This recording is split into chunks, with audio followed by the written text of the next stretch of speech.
hopefully I'm just in the moment with the music.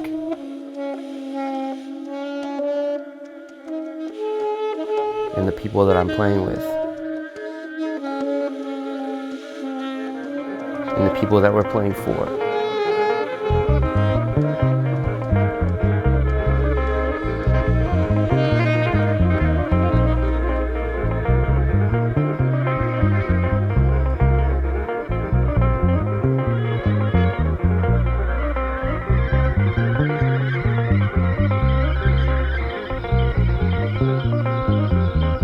I'm trying to be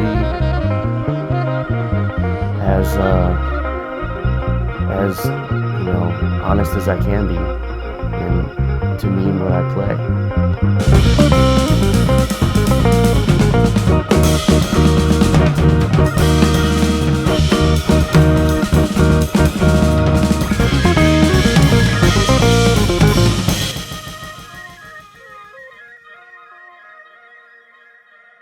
Chicago really changed how I think about music, how I play music. Where I'm from in Cincinnati, it was very sort of a straight ahead jazz scene. When I moved to Chicago, I had every intention of playing, quote unquote, straight ahead jazz or modern jazz. And I did that for a long time. And after a while, I sort of wanted to branch out into some other things, and see what else was out there in Chicago.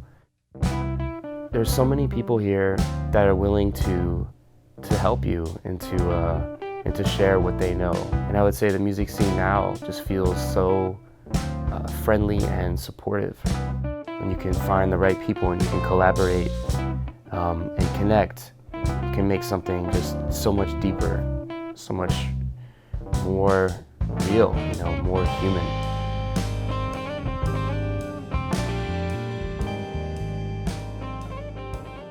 The weather up there is the story of my brother Andrew's life. It's so many memories from our childhood and different things that I remember very crystal clear, almost if I was looking at a photograph. And it's also the story of how he died in a home invasion robbery. His life ended in an awful way, but there were also all these beautiful moments that we got to have as a family before then. It's helpful to, reconnect, with the whole of a person's life and not just the worst thing, I want to try to let people know what this feels like, because I feel like we're so numb, We hear about people getting shot and killed all the time, mass shootings, and as a Chicagoan, this is something that we're hearing on the nightly news. The one thing that we can agree on is that there's a problem in our country. Because when that happened to my brother, of course his family was all affected, but everybody that knew me was affected because now they knew somebody that this had happened to personally. Friends that I was very close with in Cincinnati at the time and going to school with, they were affected.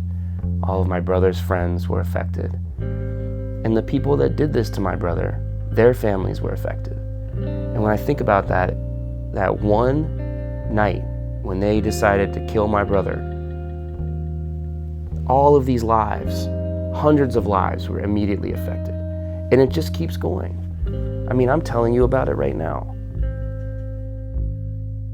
These two men went into my brother's home with assault rifles.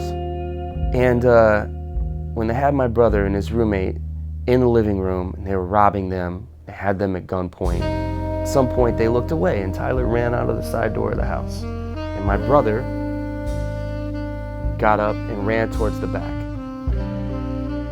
And all these two guys had to do to stop him was just pull the trigger and go like this. Why does that exist? Like, you need that to defend your home? Like Rambo's coming in the door?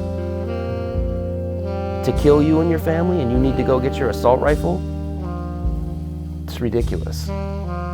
Politicians in Washington, D.C. talk about how terrible it is in Chicago. We have some of the strictest gun laws. But if they lived in Chicago, what they would realize is that you can get in your car and drive to Gary, Indiana, and it'll take you about 30 or 40 minutes, where Indiana has some of the most lenient gun laws. And so you have all these people believing them, that don't want to give up their rifles and their guns. Well, Chicago has these gun laws and they don't work. It's absurd. It's absolutely absurd.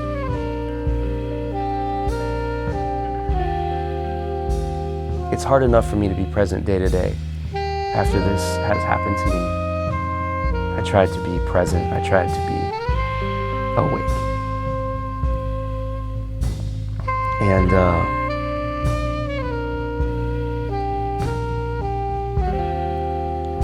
I just feel like our country is still asleep. I want people that hear this album to understand what it feels like to lose somebody to gun violence. And my hope is that they'll think about that, and if they can feel this, they can understand it on some level, that it'll make them take actions that are so necessary to change the laws of this country.